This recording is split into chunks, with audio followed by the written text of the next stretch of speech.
So yo, what's up mga tropa, no? Magandang gabi sa inyong lahat. And gabi na ako ngayon, no? Gabi na dito. Ewan ko sa inyo.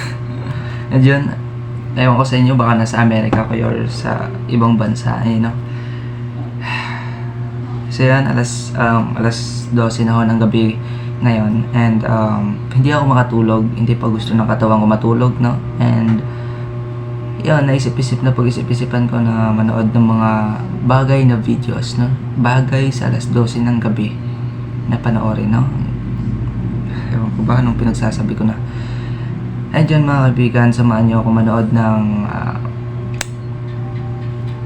video na to, no? Samahan nyo ako manood ng video na to and sabay nating i-react, no? Yun. Actually, natatakot talaga ako sa mga ganitong mga videos nga, pero panoorin pa rin natin, no? Yun. So yan, palagan na natin yung video na to. Let's go! Jonathan Javier Molina works as an EMT in Mendoza Province, Argentina. One night after finishing a late shift, he's sitting just inside the hospital corridor when he notices something very strange. He thinks he keeps seeing someone sitting inside his car. He pulls out his phone and starts recording, and what he captures is truly bizarre. Estamos en este momento en el microhospital, escuchamos un golpe y nos dimos vuelta porque dijimos, bueno, ¿quién está entrando? Cuestión de que no hay nadie atrás nuestro. Y miramos dentro del auto y dijimos, oh, pues el auto... Gago. Tangina. Meron akong nakita. Kita niyo ba? Tangina sa loob ng sasakyan, oh. Ayan, oh. Kita niyo ba? Gago. Balik natin, ah. Balik muna natin. Nuestro. Tangina. Y miramos dentro del auto y dijimos, oh, pues el auto... ¿Qué mierda es? Tangina may mukha. Lo peor de todo es que no queremos salir. O sea, no... Miedo. La puta. Tangina namin, natatakot ako.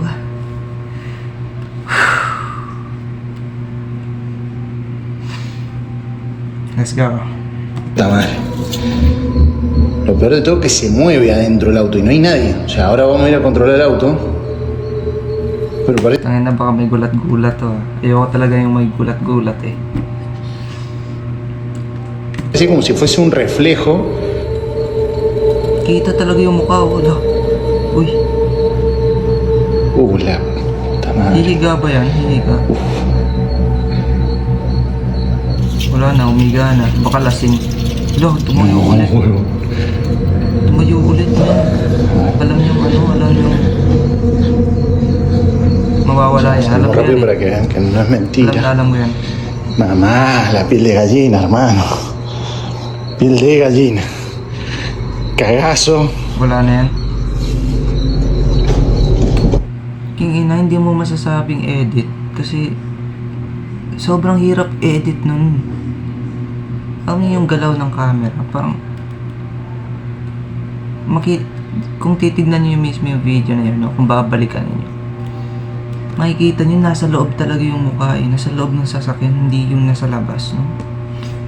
Sobrang hirap ng kung edit mo yun, no? Sobrang galing na nag-edit, no? Sobrang galing niya mag-edit. King ina boy. Feeling ko totoo to. Nadie. Walang tao. Nadie.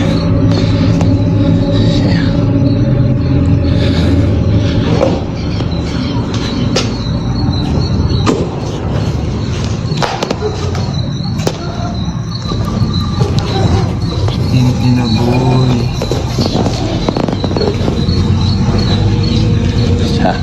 Nadie. Maglalakad-lakad pa yan.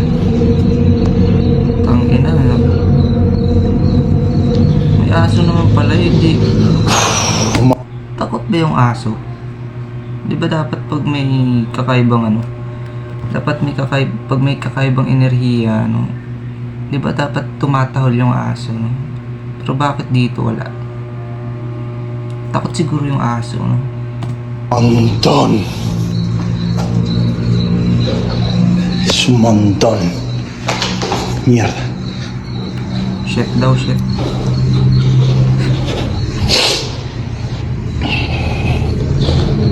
babalik siya sa pwesto niya, titignan niya kung meron pa ba. Tangina, meron pa rin talaga eh, no? Y encima nos mira la puta que te parió. Tangina boy, baka reflect. Alam nga naman reflect ng ilaw, kasi yung reflect ng ilaw, ewan ko. Tangina boy, nakakatakot talaga.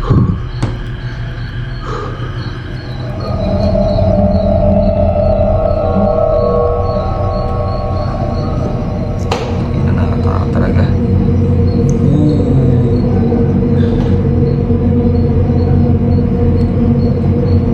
Tangina boy, may tao. No, chabón. Tatayo yan. No.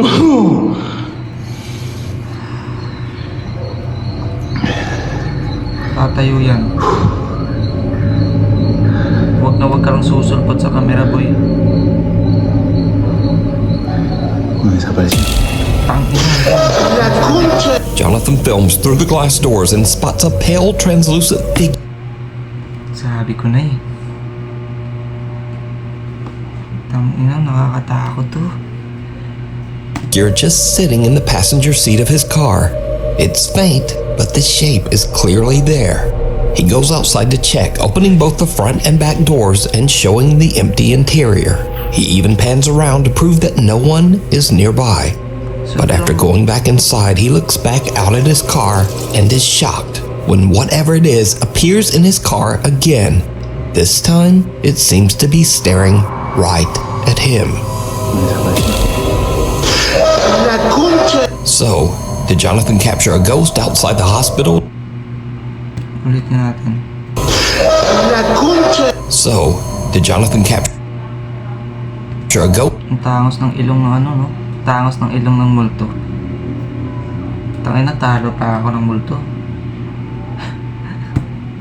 outside the hospital trying to hitch a ride? And if not, then just what is this? Let me know what you think. Tangina boy, walang mata. Graveyard shift. A security guard working the overnight shift at a cemetery decides to film a quick video for his brother-in-law, just to show him how creepy the place is after dark. He heads into the on-site crematorium to do a little filming, and that's when things get weird. Lights, they turn off automatically at a certain hour. And I'll tell you right now, I'm gonna walk you through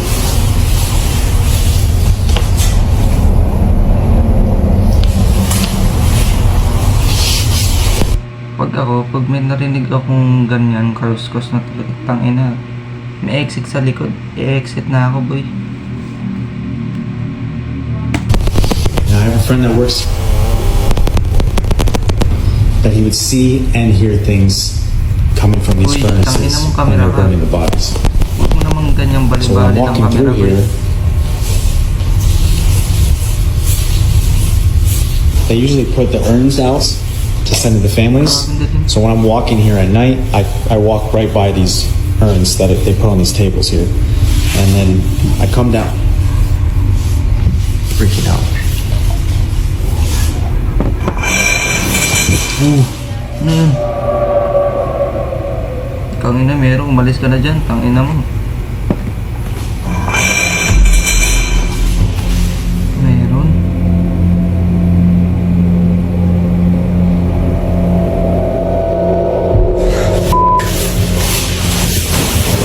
Takbo na boy, takbo na. Huwag ka nang liliwan pa, tangina mo. Huwag ka nang liliwan pa.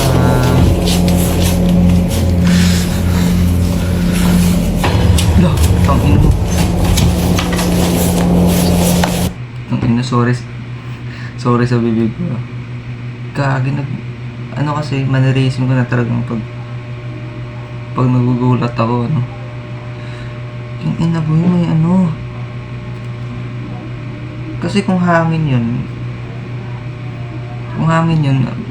bakit ganun lang kabilis yun? As he walks deeper into the room where the bodies are cremated, the audio on his phone starts to glitch. Then he freezes as he hears a sharp clinking sound from somewhere nearby. He turns the camera and that's when he notices one of the urns. An urn that actually has someone's ashes in Hindi ko nakita yun kanina, bro. inside, and the lid is moving. It slowly tips upward like something inside is trying to get out. And with that, he decides he's seen about enough. He starts heading for the exit when he notices movement again. This time in the doorway. The curtains are swaying even though the air in the room is still. And then, clear as day, something pushes them open from the other side. And that's it. The guard just makes a run for it. So, is something lingering inside the cemetery? I mean, hindi hangin. Yung parang tipong hangin nga siya, pero kakaibang hangin. Amoy ng bunganga mo yun. Joke lang po. Cemetery's crematorium? Or the spirits of the departed not really departing? Ilang minutes may video? Let me know. 27 The transparent minutes, trespasser. A Florida live streamer named Michael, mostly 27 minutes, kaya pa ba ng cellphone ko to? Pero pag hindi kaya ng cellphone ko, ipaparto ko na lang, no? Yun na lang.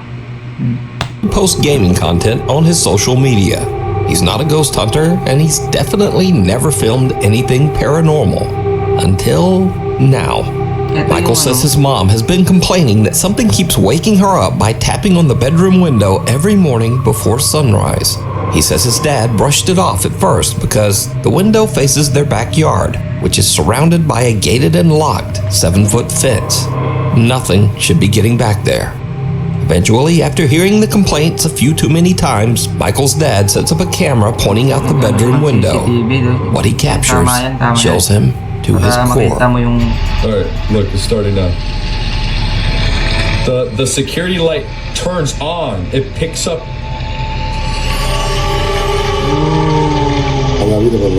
And then it walks back. It's at the corner of the house. Parang umusok na naglalakad, bro. Bumalik pa talaga, You see him walking? Matapang, boss, matapang. It's like a short guy. Ano ba, Divendi ba yun? Parang Divendi. And then you see the trees move. Naalala ko lang bigla, yung sa Predator, no? Yung nag-i-invisible na alien, tapos wala lang, naalala ko lang.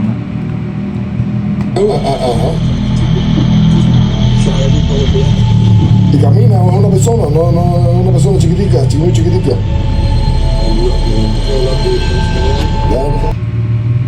Let me respawn in Rome, please. Yes.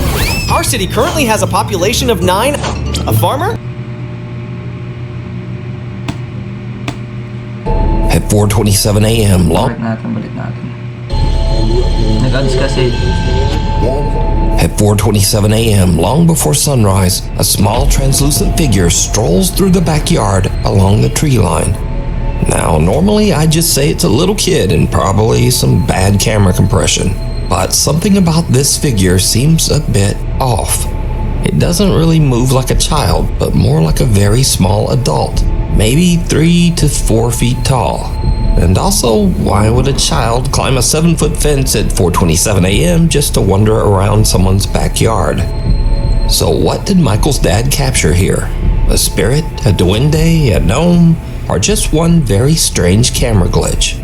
As always, you decide. Run through the jungle. Over on the YouTube channel, Josh the Intern creator Josh McCartney films his outdoor travel and adventure as he explores the world. In one video, Josh heads deep into the jungles of Sri Lanka in search of one of the country's oldest prehistoric. Ang ganda naman ng parang lugar ni Adan at Eva dati nung kapanahonan pa ng Adan at Eva na sites, the Bellalina Cave, also known as the quote, Cannibal Cave. As Josh treks further into the jungle, two men suddenly... Ay, Cannibal Cave. Ang ina, delikado dyan. Ma-torture ka dyan, merong wrong turn dyan. Something no? Step out from somewhere in the brush, and they begin following him. They match his pace, and they stop when he stops. Eventually, they catch up, and one of the men tells Josh that he should follow them because they, quote, want to show him something. Josh immediately gets uneasy and decides to start filming. I've been joined by some friends. They're showing me around. Very cool. I thought it was a bit strange that as soon as I began filming, they moved out of the shot. But I tried to ignore them and stayed focused on filming the cave I'd worked so hard to reach. Yet every time I lowered the camera, they would tell me to follow them as they wanted to show me something. At this point, I did feel quite uncomfortable, but I decided to give them the benefit of the doubt. I think these guys want to show me something. All right. We're going this way? But when I finally saw what they wanted to show me, everything changed. Wow. It was an abandoned house, and they King ina mo, baka torturing ka dyan. Sinasabi ko sa'yo. wanted me to go in first. Okay, I'll follow you after you. And at this point, out of the corner of my eye, I noticed one of the men was moving behind me. And at that moment, my gut instinct kicked in loud and clear. Get out now. I'm just gonna get one more shot, okay? One more shot. Oh, sorry, I'm just shooting, filming, and doing more. And then I'll come, okay? I stayed calm, acted like I wasn't suspicious, and slowly walked back towards the entrance. But it seemed like they didn't want me to leave. Umalis ka na dyan. Ina mo, matutorture ka dyang foreigner ka. I'll come soon. I just want to shoot this. But you go, I'll stay. And then I come later. I'm just filming everything. Okay? Okay. So I pretended to take this shot, and when I saw they were distracted, I made my move. At first, I walked at a normal pace, as off camera I had told them I'd forgotten something on the trail. But then, I heard footsteps coming after me, and that's when I ran.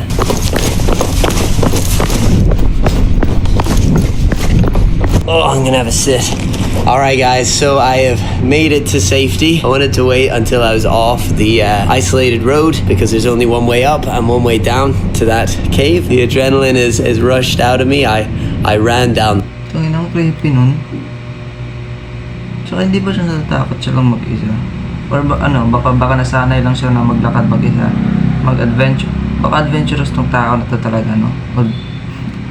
Obvious naman, no, yun. Pero, yung security lang kumbaga, no? Kasi yung mga ganong klaseng tao, grabe to. Yung parang yun, parang mamamatay tao yan, you know? Sobrang delikado to. Buti nga nakaalis na siya. I melted, that's why I'm very, very sweaty. Josh says that in his travels in Sri Lanka, most of the people he's met have been very friendly. But this encounter just seemed different. What I would say, is they could be extremely friendly and they just genuinely wanted to show me something in that abandoned house, and I just so happened to walk by and they're like, we're going up there anyway, we'll show him something. And I've had those experiences here in Sri Lanka where locals want to show me something and they're super friendly and lovely. This to me just didn't feel like that, and so I was better safe than sorry, and so I got out of there. This is a decision that I made. These guys could have been nice and genuinely wanting to show me something. That is just not what I felt in the moment, and I've just got to trust that gut instinct, especially when I'm out there remote on my own. I've just got to trust my gut, and so that's what I did. Now, honestly, Josh is a little... Tama yung sinabi niya, no? Dapat yung instinct nyo talaga, no? Pakinggan nyo yung instinct nyo kahit minsan. Yung kung nyo, pumunta yung itong lalaking to. Itong lalaking to, pumunta yan sa likod niya. Siyempre, bilang isang turista, no? Ano yung iisipin mo, tapos dalawa lang sila. So, yung instinct niya biglang gumana. Yun, tama nga. Kailangan natin sundin yung instinct natin minsan yun. More optimistic than me because I don't think there's a chance in hell that these guys were up to anything good. But hey, let me know what you think. Were these guys just being friendly? Or was Josh about 2 seconds away from something horrible? The wax shaman. Maria Sabina was a revered shaman and spiritual healer from Oaxaca, Mexico. Maria's fame in the West and the attention it brought upset her local community, and she suffered because of it. She was an outcast to her neighbors. Her house was burned down, and her son was killed. Maria Sabina died in poverty at the age of 90. Maria Sabina, parang naano to eh. Parang ano ko na tong story na to, no? Hindi ko lang sure. From malnutrition. As part of an exhibit on witchcraft, the Ocampo Museum in Guadalajara, Mexico displayed a very lifelike figure of Maria Sabina. But soon after it went up, visitors began to complain, saying the figure moved or even tried to grab them. The following creepy video was recorded by one of the very frightened museum visitors. Gumalaw yung ano niya. Yung ikaw niya, tingnan niyo. Creepy video was recorded by... Ayan o, kita niyo ba? Gumalaw yung hikaw niya. Or baka na ano lang, nahagi lang ng naka-camera. Yung paa niya or something ganun. One of the very frightened museum visitors. Ang inang creepy. Sobrang, parang totoo. Totoo ba to? Ano ba to? Parang, ano lang. Yung ina parang totoo ko eh.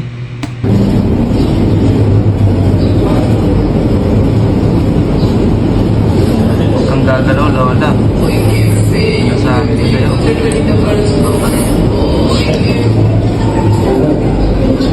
Ay, creepy talaga, bro. Ay, joder.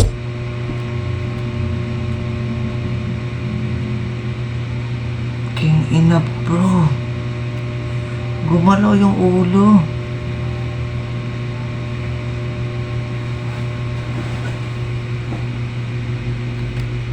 Tangina, balik ko nga.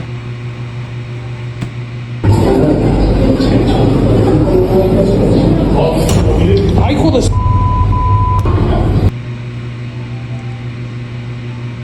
Gumalaw talaga, boy.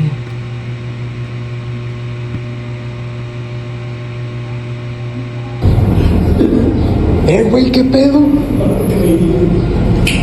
The wax figure Pati yung nagbi-video, nagulat din eh, no? Sino ba naman yung team magugulat dun, men? Matagal nang patayan, tapos gumano yung ulo. Buti sana kung di battery yan. Or, something merong nagko-control na ano. Pero walang ganun eh, walang... Statwa lang talaga siya, and mukha lang talaga siyang totoo. Ano, para sa, ano ko lang, parang naman sa perspective ko, no? Sobrang creepy ng ganyan. No? Tulad ng mga manika na parang, for example, merong isang nanay na matay ng anak, no? Tapos, hindi niya tanggap yung pagkawala ng anak niya.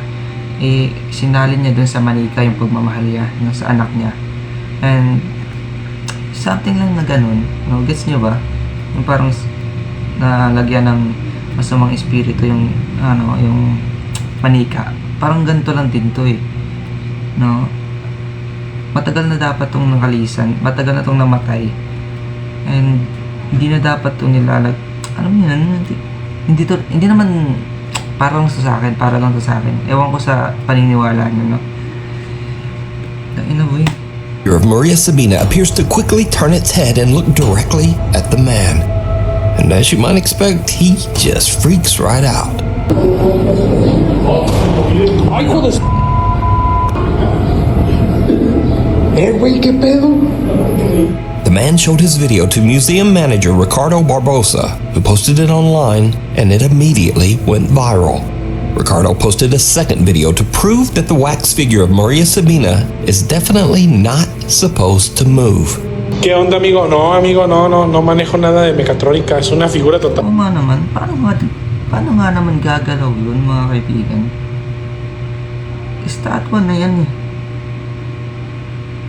Mukha lang siyang totoo, pero hindi na dapat gumagalaw yan. Totalmente en cera. Mira, es una pieza total, rígida, no se puede manipular. Tapos ano, no, hinawa ka siyang ganun, tapos gumanon yung statwa. Ano na, boy? Te digo, no tiene nada. Te digo, mira, te muestro. No hay cables. Umatay mo lang No hay nada. No es un robot. Es una figura totalmente en cera. Museum manager Ricardo Barbosa shows that the wax figure is completely solid and immovable. It contains no gears, no wires, and no motorized parts. It's just a wax figure that should not move at all. So what do you think happened here? Let me know down in the comments. Secret roommate. Haley and her friends are staying in Matagal pa. an Airbnb with their moms when they discover something very strange. A secret door hidden under a rug at the bottom of the stairs. And I wanted to like open it to see what was down there. So then I got my phone because I wanted to get a video of me going down there to like see what was down there because it was actually creepy. Haley starts to record as they open the hidden door, revealing a dark cellar. Kasama nila sa likod, tahimik lang. Creepy. Haley To get a video of me going down there to like see what was down there because it was actually creepy. Haley starts to record as they open the hidden door, revealing a dark cellar beneath the house. We found a secret door underneath. Secret door. Merong nag-hello.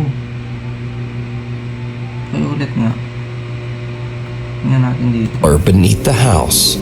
We found a secret door underneath.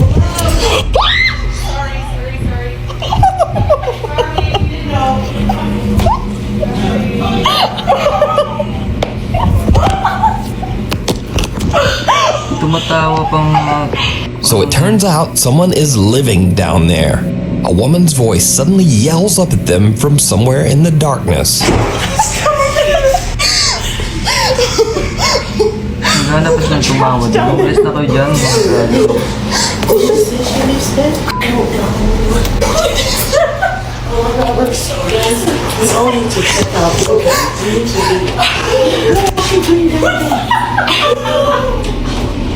Now, they say they have no idea who was living in the cellar, but I have an idea. It was the owner.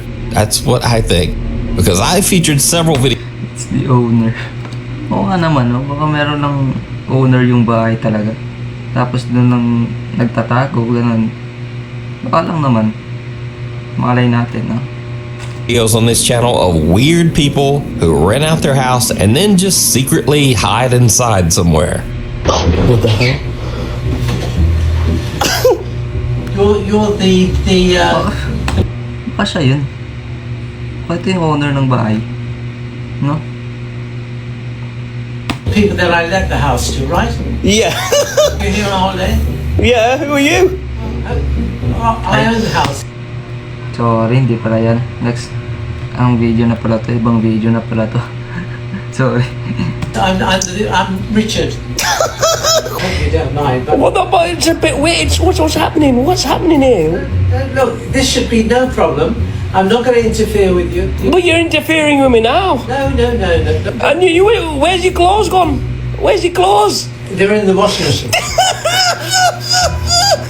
So, next time you stay at an Airbnb, just be aware that the creepy So, tama nga ako kanina. Akala mo, ibang video na to kasi lalaki yung nagsasalita eh. Yung kinakausap yung matanda. Tapos, nakita ko dito sa video, puro lang sila babae. Naku, Koy. Naku. Siguro, sign to para matulog na ako, no? Let's go. owner might just be living inside there with you. Sabi ko And na eh. that is truly disturbing.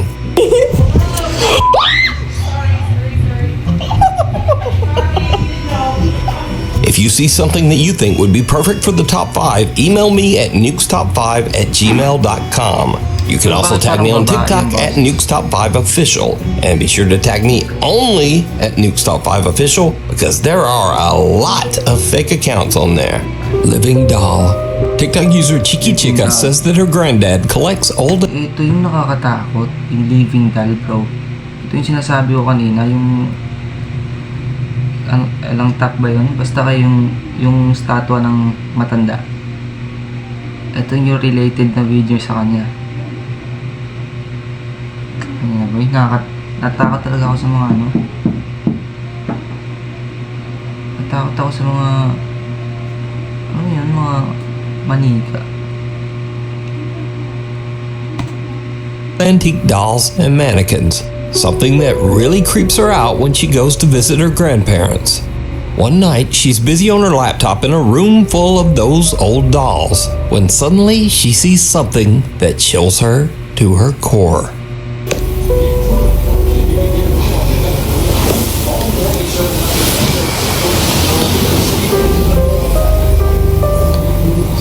This thing just moved.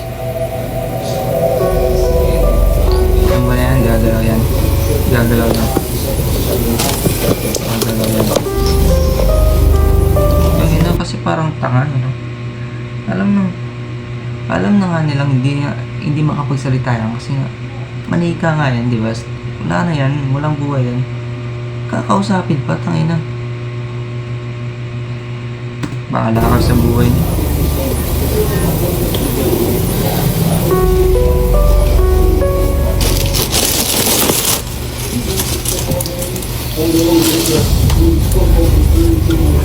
Football giants.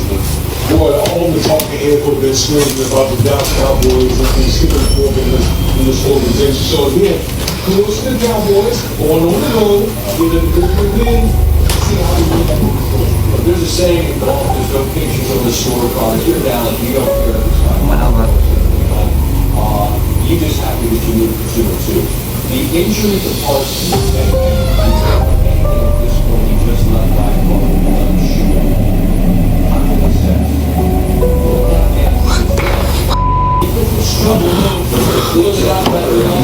Much more